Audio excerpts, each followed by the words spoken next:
Hello, everyone, and welcome to episode 14 of the Faith, Tech, and Space podcast. I'm your host, Rich Hay from WindowsObserver.com.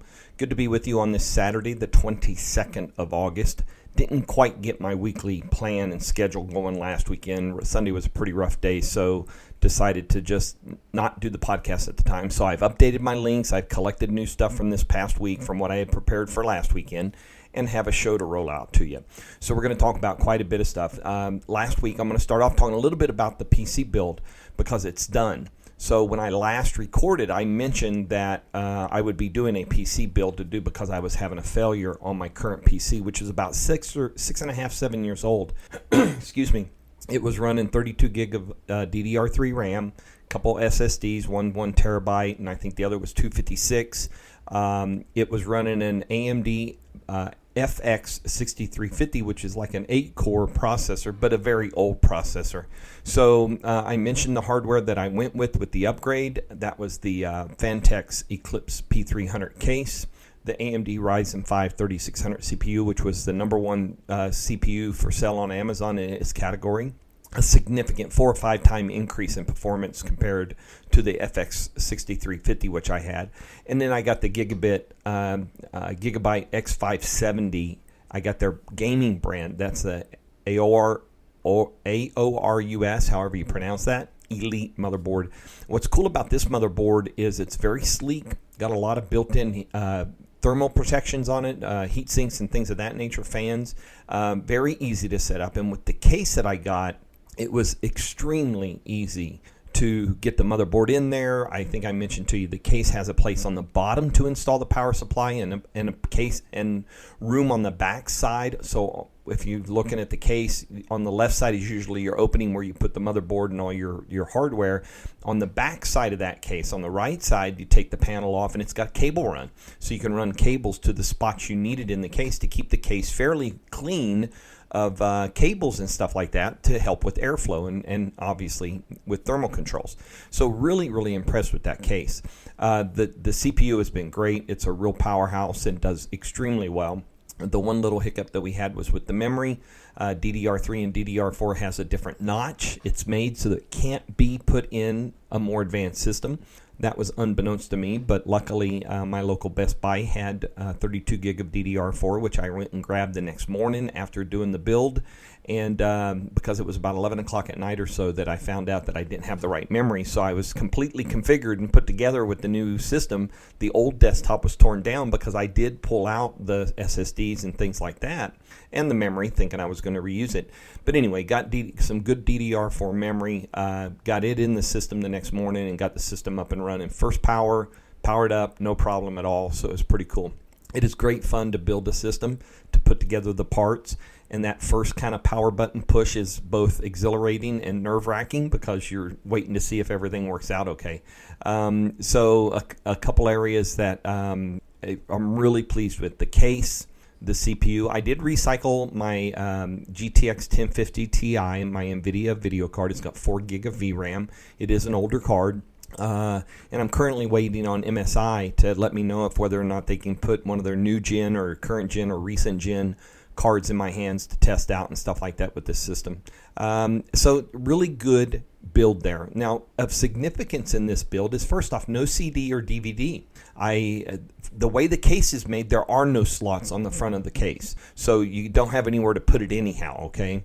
But they're, in this day and age, CD especially, but DVD drives really aren't necessary. You can download most software you need from the internet and from the places that you get that kind of stuff, and so you don't need those types of things. And with flash drives, you can now mount ISOs onto a flash drive or prepare a flash drive to be mountable so it can be an install device. So you really don't need CDs and DVDs anymore. Also, I used to have a front panel expansion card thing where I could plug in a couple USB ports or USB flash drives. I could plug in a memory card and things like that. Did not move that over. Again, obviously because the front panel of the case is clean, there are no breaks in it, there are no places to put those things. So unnecessary as well. Went with extra fan installs, so I put 2 intake fans at the front of the case, and then it has one exhaust fan at the back, so it creates a really solid airflow. System has stayed well within temperatures and things like that, so no complaints there at all. Another unique feature of the motherboard is that it has two M2 SSD slots. Now, M2 SSDs are those kind of look like a stick of gum. They're that size, and they're SSDs. But what happens is that there is a place for them to plug in on the motherboard that directly accesses the PCI Express backbone. So I'll give you a comparison. So you may remember I mentioned a few episodes ago that I had an HP that was probably about 3 or 4 years old, that the battery had swollen on it, right? And so I took it apart. I pulled out it had an M2 NVMe SSD in it it was a 512, I think. So I pulled it out because I wanted to keep it, and the rest of the system I got rid of. Well, I stuck that NVMe SSD, which is probably 3+ years old. I stuck it into the system. It is a PCI Express 3 compatible SSD M2. Now, PCI Express 4 is new. That's my motherboard supports 4, but it also backs down to 3. And it's fast. Let me tell you, I've got SSDs in my system. I haven't been using spinning drives for a long time, but this NVMe SSD that plugs directly into the PCI Express backbone, so it's talking directly to the CPU. It's got 4 channels of comms to go. It runs 3 to 4 times faster transferring data than a standard my SSDs do in the system. It is pretty amazing to see the difference in the speed between the SSD that's hanging off the SATA 6 port or the one that's running in this NVMe slot. So really, really impressive. It comes with 2 slots, so there's room for expansion there as well. Really, really fast SSD. And it's the one you would want to make your boot drive, right? Because that's where you want your fastest access at. So although I'm up and running using the SSD that was installed with Windows 10 on my previous main desktop that was failing, I stuck that in, the system booted up, it did what it needed to do to update drivers and firmware and all that kind of stuff, and it's been running great. I mean, it's a very fast and speedy system, but I am seriously contemplating redoing this system and installing the OS on that M2 SSD to get that performance improvement for the data throughput. So lots of fun there. Anybody out there needs some DDR3 memory that's here in the U.S., we might be able to make a deal because I've now got 32 gigs of it that can't go anywhere. I can't use it on any other systems. So I've got a bit of stuff there too. So, all right, so that was a lot of fun. Let's talk a little bit about the faith side of things as we finish up the Open. We're still on hiatus, as I mentioned before, but our cohort, we did meet a week ago with our formation director and to talk about the upcoming class schedule and things like that. So we're kind of getting ready for year 2. We do have a schedule. We've got some Zoom classes. We've got some in-person classes, socially distanced and masked and all that kind of stuff. Locally, this year we're going to be studying Catholic social justice teaching again, homiletics. We're going to have 2 sets of homiletics classes. We were supposed to have a homiletics class last year, but because it needed to be in person, it was at the tail end of the year, and of course the pandemic hit, and we started meeting via Zoom, so we couldn't do that class. So we're going to start in October with one of our homiletics classes, and then we have our theology of the body class in November, December, and then we will continue homiletics. We have a liturgy class where we will learn a little bit about liturgy, and then we have an ecumenism and a bioethics class locally. Online, we'll do fundamental theology to start the year off. Here in a few weeks, we'll start that class online. We'll have the Pentateuch and the prophets, and then the letters of Paul and the Acts of the Apostles. So we've got a pretty strong scriptural basis for this year's online classes. We just finished up the 4 Gospels. So doing the fundamental theology will be a break from that sequence, and then in the spring, so beginning January of 2021, we'll do the Pentateuch, and then in the summer we'll do the prophets and the letters of Paul and the Acts of the Apostles at the same time. So we'll have one's a 6-week class, one's a full 12-week class. So that's what's coming online and locally with our classes this year. And we have other events around those things. We're scheduled to have a retreat again that's supposed to be part of the normal kind of wrap-up of year 2 at that time. And of course, this coming a week from today, we have our vocations boards interview for the end of year 1, beginning of year 2. So plenty to go on there. Yesterday, we met for a day of reflection. This year's retreat was reformatted to become a day of reflection, but we were physically present. The first time our cohort's been together in 5 months. So when the pandemic hit in March and things locked down, we went online with classes, and we had not been together in 5 months as a cohort, at all 7 of us.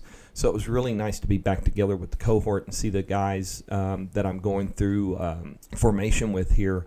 And we had quite a few of the wives there as well, so that was nice. It was a nice day of relaxation, disconnect from tech. I put away the phone, locked it in the glove box. It didn't come out all day long. And we had a lot of time to spend in reflection and discussions and stuff like that. So it was really welcome day. Of course, coming up in less than a month now is our rite of candidacy. We've written the letters to the bishop. Both myself and my wife and my fellow cohort members and their wives have handwritten letters to the bishop petitioning to be accepted into the rite of candidacy. So that will happen at a mass at our shrine, Our Lady of La Leche, down in St. Augustine, Florida. And that is scheduled to happen next month. And that will be where we formally move from our first year as aspirants, our aspirancy part of our evaluation and our formation, into candidates for holy orders the second and third years leading up to our ordination that is scheduled right now, God willing, June of 2022. So that's where we're at with all of this formation and faith and things of that nature going on. In tech, it's been a pretty busy couple weeks. Not outrageously busy, but there's been a lot going on. So we got quite a few headlines to cover. But first, let's catch up on what's going on in the world of Windows Insiders. So for Windows Insiders, since we last chatted, we have had 2 developer channel releases. We've had build 20190 and 20197 that just came out yesterday. So today being Saturday the 22nd, yesterday Friday the 21st. It was delayed a couple days because they came out on Wednesday, which is typically their flighting day, and said there was a bug that was impacting flighting. They were going to try to sort it out, see if they could get a new build, and they did. And that new build, interestingly, had a feature where another module of Control Panel is moving over into the Settings app, and that is the management of disks. So it now has the ability to resize disks, to rename disks, to format disks, and all that kind of stuff that you would normally do in disk management over on the Control Panel side. You can now do in the Settings app under Storage. So I'm going to explore that a little bit more. I haven't had time to do a kind of walk through screenshots and stuff like that, but you know me, I'll do that. I'll get it up on windowsobserver.com so that you can have a look through that if you don't see it yet. But that it wasn't an A/B rollout, so anybody on Insider Dev should see that.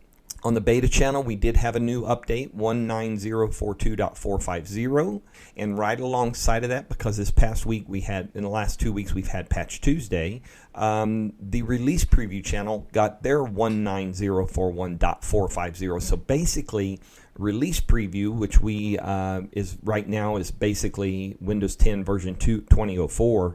And the beta channel, which is 20H2, that's the release expected later this fall. Actually, this fall. Gosh, we're in August. September, October's right here. That they're basically paralleling each other, but they're one number off 19042 compared to 19041 because they're in the 2 different channels. But they maintain that kind of minor build number matching. So they're getting the same cumulative updates because they're basically the same code base, right?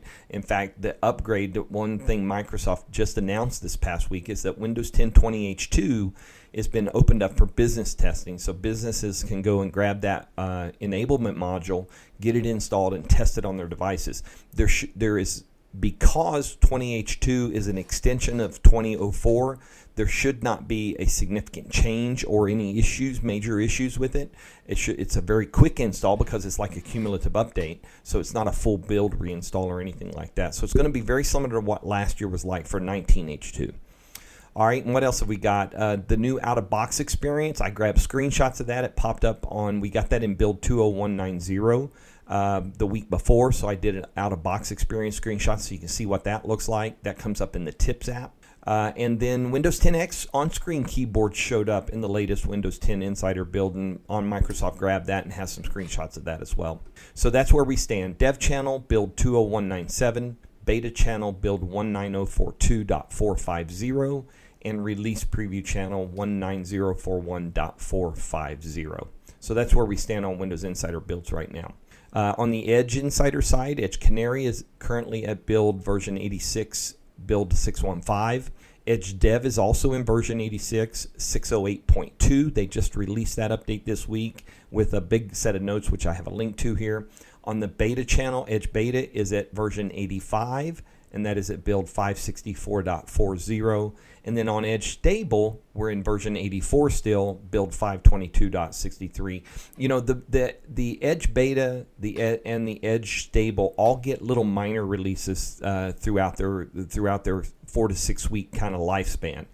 So that dot number, that .63.40, tends to change a little bit each week as they release small patches, small updates, minor updates for those things. Some of the things we've seen this week and the last in Edge Canary that have popped up as being tested, a secure DNS option. This is an option in settings under privacy in Edge, New Edge, where you can actually choose to use your own DNS options. So something like Cloudflare, Google's public DNS.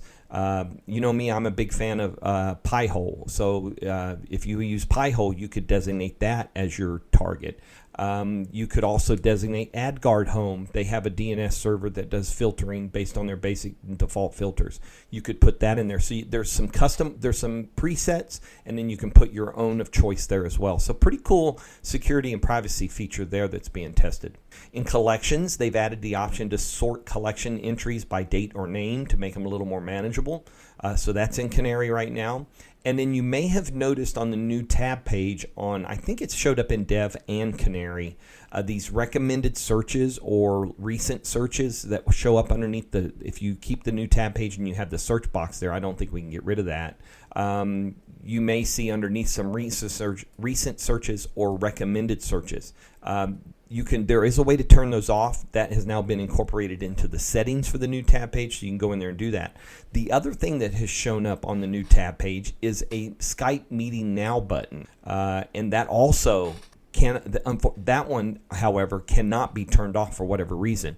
It doesn't have a setting on the screen to right-click and kind of say no thanks, or it doesn't have one in the new tab page settings. So some feedback sent to Microsoft in the last 10 days is that nothing should ever show up on a new tab page without an option to turn it off. And I get it in Canary and Dev, they're testing things, but that you should always ship with an option to turn something off. I really like a clean new tab page, although I really like the reformatted quick links or the most used links.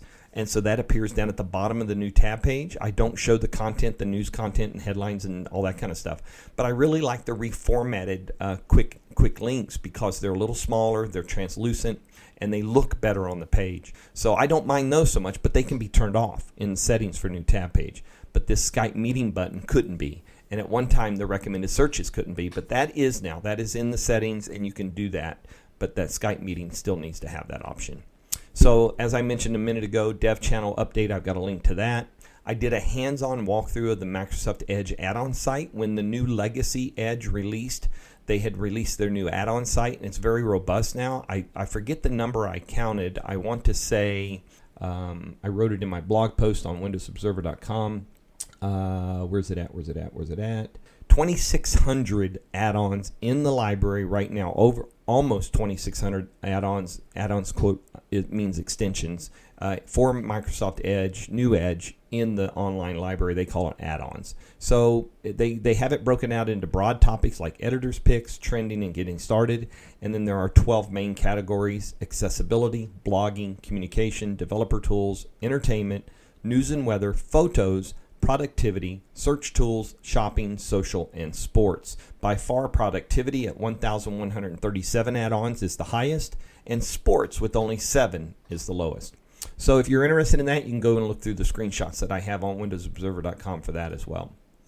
New way to paste. So this is something else that has come out for testing. It was being rolled out AB, and I haven't checked to see if it's come out yet for me, but they have a new option. If you copy a URL from a web page, you know how some URLs have all this extra stuff after question mark? It's actually tracking data for tools like Buffer or Twitter to track when things are shared through those channels. So it's a lot of extra characters on the end of a link. And I know when I do show notes on this page, I go in and I delete that stuff. But if you're looking to have a clean way to paste your URL without all that, and you've copied it from Edge, for instance, and you're going somewhere to paste it, there is now an option to paste as link, and it will get rid of all that extra stuff and just paste the main link. There's also a shortcut for this. Plain text URL pasting is Control-Shift-V, and then your link testing is the Control-V paste. So it will, if you use keyboard shortcuts to copy and paste, when you do Control-V to paste a URL that has all that extra stuff on it, it will only paste the main URL. So that's nice to clean things up. All right, on the Microsoft front, a really cool video, One Day One Microsoft, kind of Microsoft touching base with their employees around the world to talk about how they're kind of, how they're coping and dealing with the pandemic and all that brings to bear. Of course, this past week, the big news was Surface Duo. Actually, it was the week before Surface Duo went on pre-order. It will start to ship on the 10th of September. It will become available that day. Lots of commentary and reviews on or discussions around the Surface Duo. And here's some of the headlines. I've got links for you, right? Microsoft's Surface Duo could be revolutionary or a two-screen disaster. That's from CNET. I got links here from Satya Nadella and Panos Panay and their discussion about Surface Duo.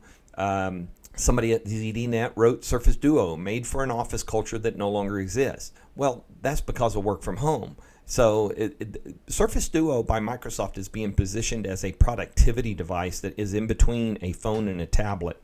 So it'll be interesting to see how this kind of goes and how it gets adopted. Surface Duo will receive OS and security updates for 3 years. Don't forget, Surface Duo is on Android, and Microsoft has committed to giving 3 years worth of updates on that platform. Microsoft details their Surface Duo camera app and features. I got that from NeoWin.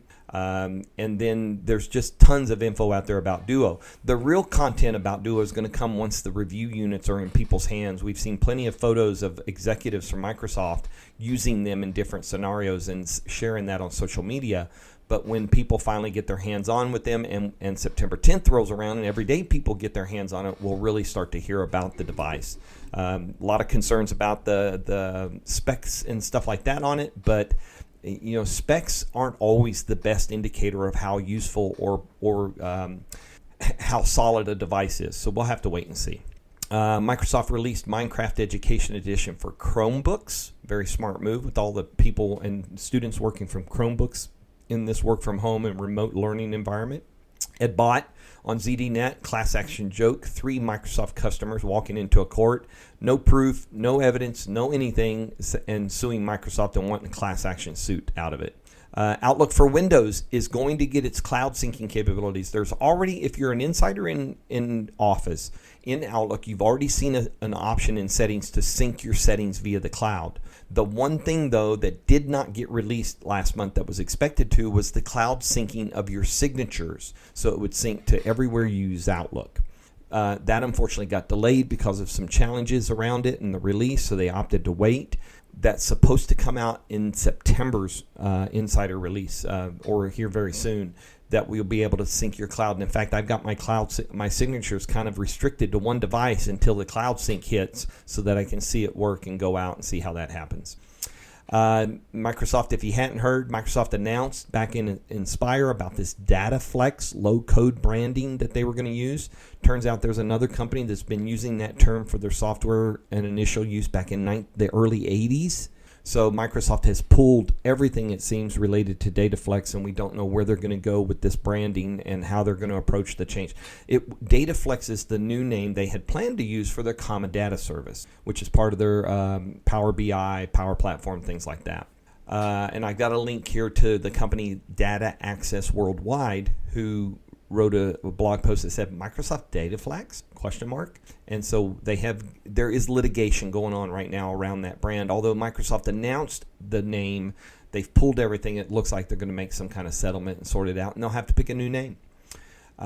Windows Subsystem for Linux 2 support is now coming to Windows versions 1903 and 1909. That was initially only released for the previous versions, so that got announced this week, so you can add Windows WSL2 to your devices if you use that.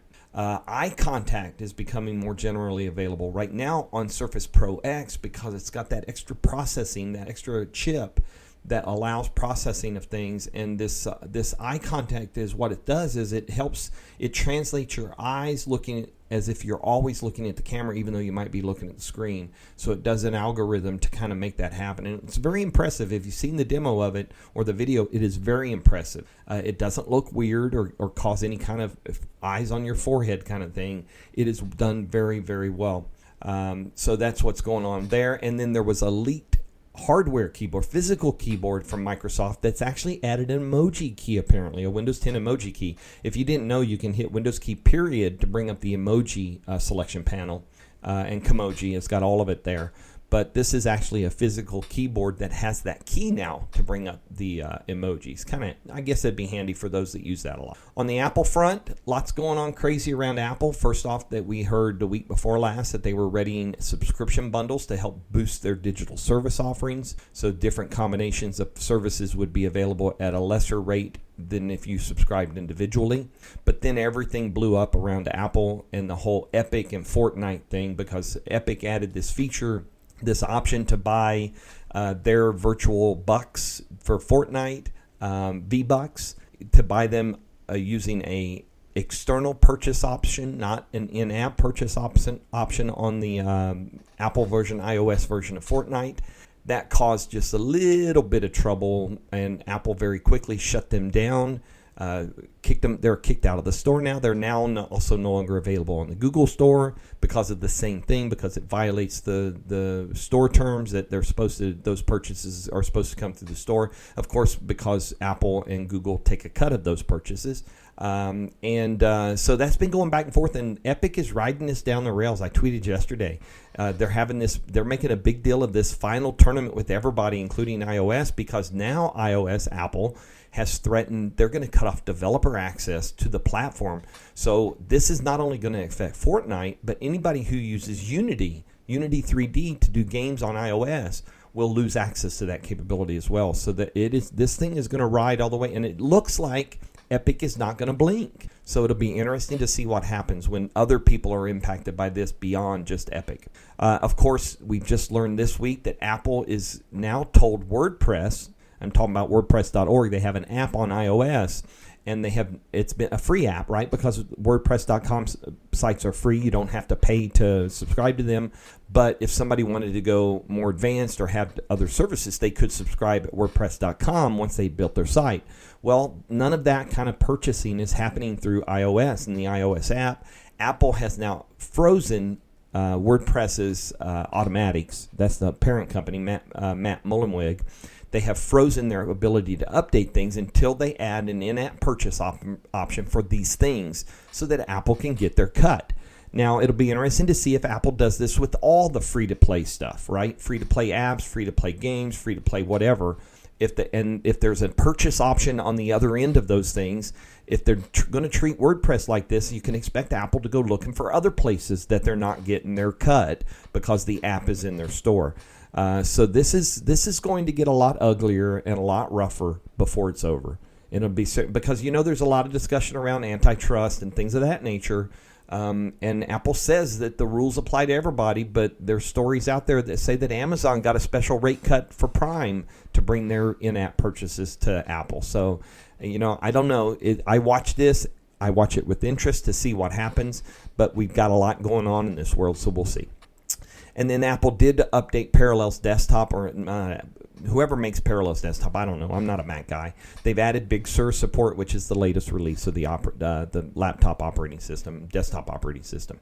On the Google front, Google won their song lyric scraping case. So you might have heard about this. A lyrics company filed suit against Google because they claimed that they were scraping and stealing their lyrics to put them on the search engine. Well, that case went to court. And it was ruled in Google's favor that they were not scraping those things, that they were part of available content. Mozilla downsized. I guess they were looking to lay off about 250 people. However, Google came through to give them some money to kind of, I forget, $450 million or something like that to keep them going. But I haven't read yet that those 250 employees that were going to be laid off weren't laid off because of that money. Let me check real quick and check Paul Thurrott's writing about this, because that's one of the links I have for you. So they extended that thing. let's see. Yeah, I don't see anything written here about whether or not they saved those 250 people from layoff or not. So I'm not 100% sure there. In miscellaneous tech, Twitter is now letting everyone limit the replies to their tweets. So there's an option now that anyone can reply. Only those that you at or mention in your initial tweet can reply, or nobody can reply. So those options are now apparently rolled out to everybody with the ability to do that. Kind of, I think I've said this before. I'm not a fan of that because it doesn't allow free discussion. What it does allow is people who may post controversial things. It allows them to control the conversation, and that's not true free conversation. So I'm not a real big fan of that. The Chromium blog changes. The Chrome app are coming. So everyone knows that Chromium is the basis of the new Edge, and of course Chrome and things like that. So they are looking to wind down the use of Chrome apps specifically in Chromium. So there's a new timeline that starts March of this year, June of next year, and then June of 2022 when they stop accepting updated Chromium-based apps. I'm not sure how that's going to affect everything moving forward. It's just this doesn't change support for Chrome extensions. Google will continue to invest and support Chrome extensions on all platforms. So this is specifically around Chrome app migration. There's a link in here to the Chrome apps migration site, and that's where they'll update things related to this whole wind down. Amazon incorporating podcasts into Amazon Music and Audible. However, there was a confidential plan in an email that got leaked out, and one of the obligations of shows that are included in the Amazon Music or Audible, which is owned by Amazon, was they must not disparage Amazon as any part of their podcast. So that created a little bit of a ruckus, and if I remember right, I read a follow-up that said they have backed down from that. So smart move. It's just a little bit concerning that was how they approached things in the first place. Again, another attempt to suppress free speech, free discussion, and all that kind of stuff.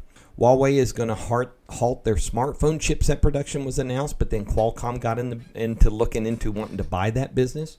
I haven't heard if that has followed through yet or not. Brydge keyboard, spelled Brydge. Rich Woods on NeoWin has got a review of the Brydge keyboard that takes a Surface Pro or a Surface Go and turns it into a laptop. Basically, it's got a slot at the top where you slot in the tablet, and you are able to use a full-size keyboard like a laptop-size keyboard. Pretty cool device. I was demoed it a few years ago at CES, one of the last ones I attended. Very, very cool device for a company. If you're using a tablet kind of flow and you want an option that maybe gives you a more traditional laptop kind of setup, this might very well fulfill that. So that was available.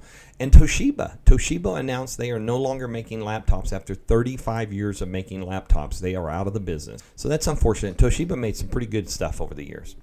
On the gaming front, very busy couple of weeks in gaming. Cloud gaming has arrived on the Xbox Game Pass beta on Android. Not coming to iOS right now, only on Android devices. I would love to see the Xbox Game Pass app, beta or not, on Windows 10 get the cloud gaming option as well. I don't know if this would be doable. It would have to be doable, right? I suspect it would be doable. They're doing it on Android. It would be interesting to see it on desktop because could you potentially play some games that are only available on platform as opposed to just on PC? Microsoft Flight Simulator was released this past Tuesday. It is awesome to be able to finally share screenshots and experiences in that. I've been on the alpha, pre-alpha, alpha, and closed beta, and it is really nice to be able to share the views that I've been watching over for the last several weeks, a couple months actually.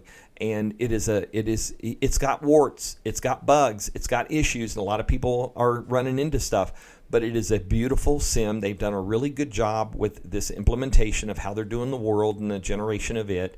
And it will get better over time. They're going to reopen. They're going to have additional testing cycles, kind of like Xbox Insider, except it'll be Flight Simulator Insider type. And testers will be able to go back in and continue to test new updates, new things like that. But it really is. And let me tell you something. There has been a run on joysticks, throttle quadrants, and yokes and pedals. If you go to Microsoft, I tweeted it this morning, but if you go to Microsoft.com and go into their store in PC gaming accessories, nearly all of the joysticks and throttle quadrants and yokes are sold out right now. Sold out. And even on Amazon, you know, a 10-year-old plus joystick, which I use the Logitech 3D Extreme Pro. It's a really solid joystick for doing casual flight simulator.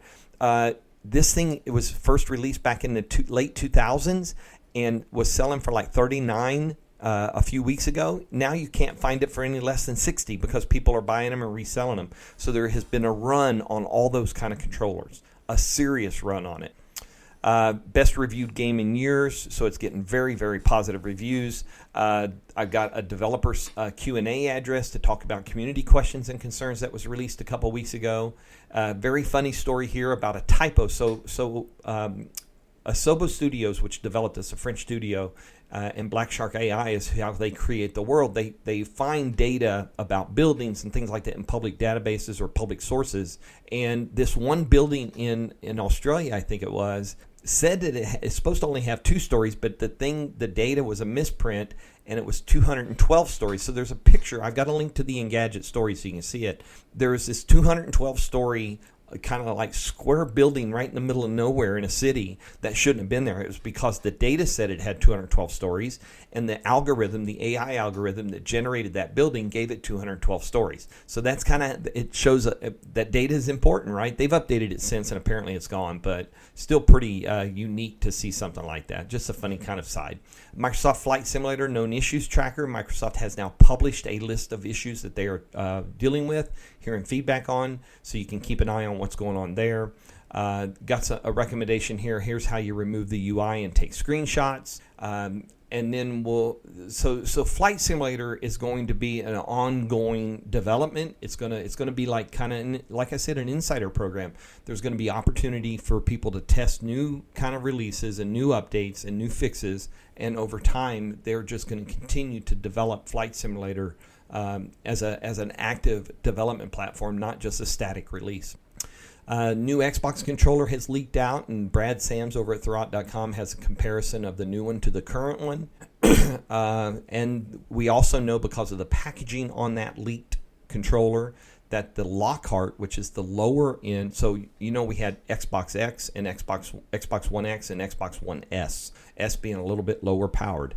Well, there is going to be an Xbox Series X that will be the lower powered version of Xbox Series X. So we now know that that's going to be called Xbox Series X because the leaked controller's packaging indicated that that was the name of the system, Xbox Series X and Xbox Series S. EA Access has changed their name to EA Play everywhere that it's available. This is a great way to kind of access Electronic Arts titles. They have a huge library built up right now, and if you're patient enough with a game like Madden or something like that and wait until it lands on there, you'll get access to the game as part of the subscription. I think the subscription is like $30 a year.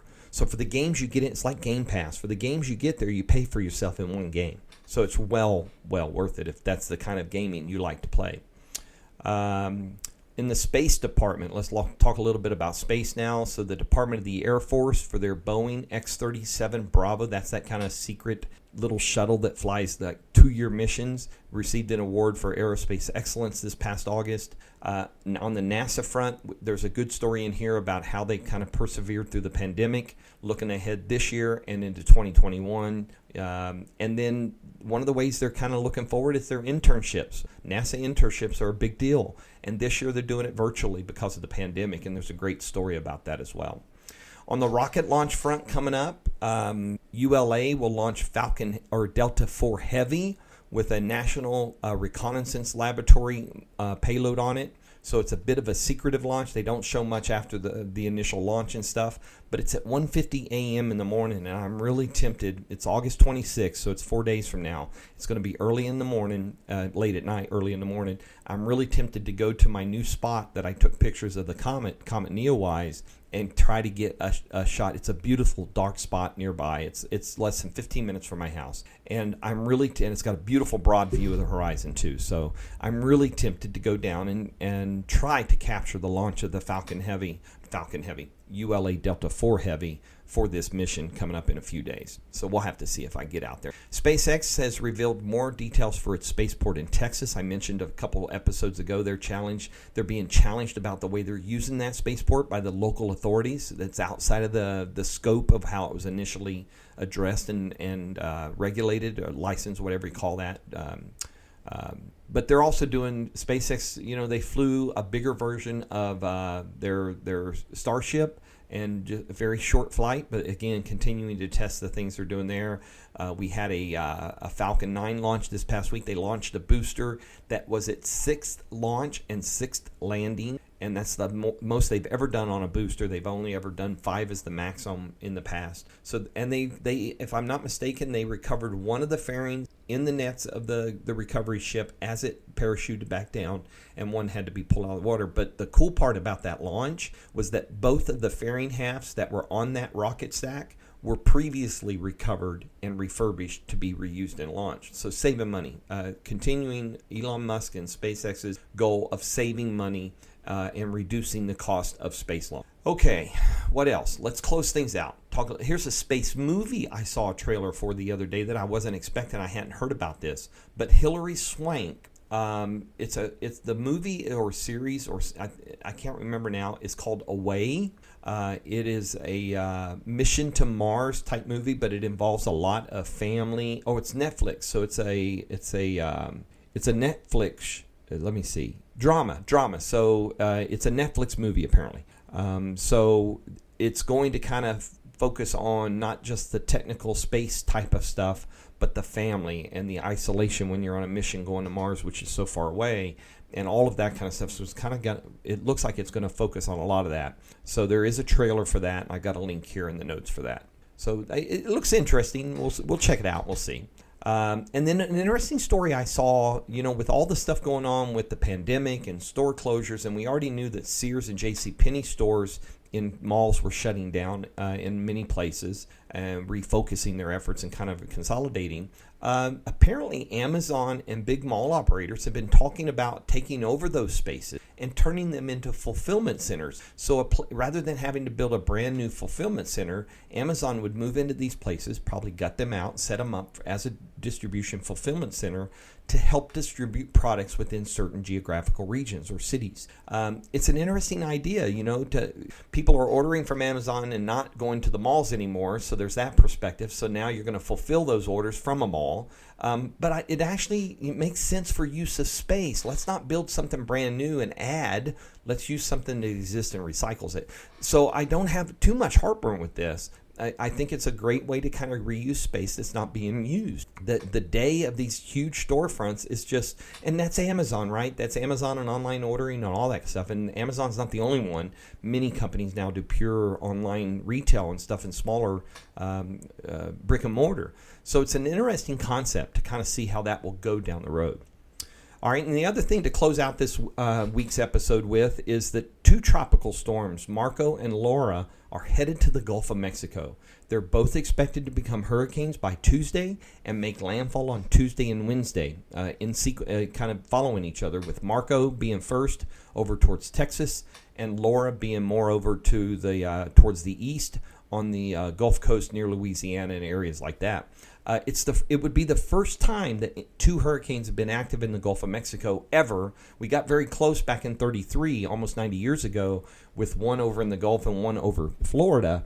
But these 2 would actually be, if you go look at the photos at the National Hurricane, nhc.noaa.gov, you can see the projected paths of these things, the cones of uncertainty, and you can see how they're coming. So it's actually going to cover a broader swath of area than a single hurricane would. And so potential is there to be very dangerous. If you're in the path, be careful, be prepared, do what you've got to do. If you're in a low-lying area, evacuate when people tell you to evacuate, right? Be safe and protect yourself and your family. And that's where we're at. We're at the end of episode 14 of the Faith, Tech, and Space podcast. I want to remind everybody to be kind to each other, wear a mask. You're not doing that for yourself, you're doing that for others. And we hope that others do it for you as well, and me. So blessings. We will look to be back in touch again in a week from now, and with episode 15, and catch you up on whatever's going on in the world of tech and faith and space. Take care, everybody.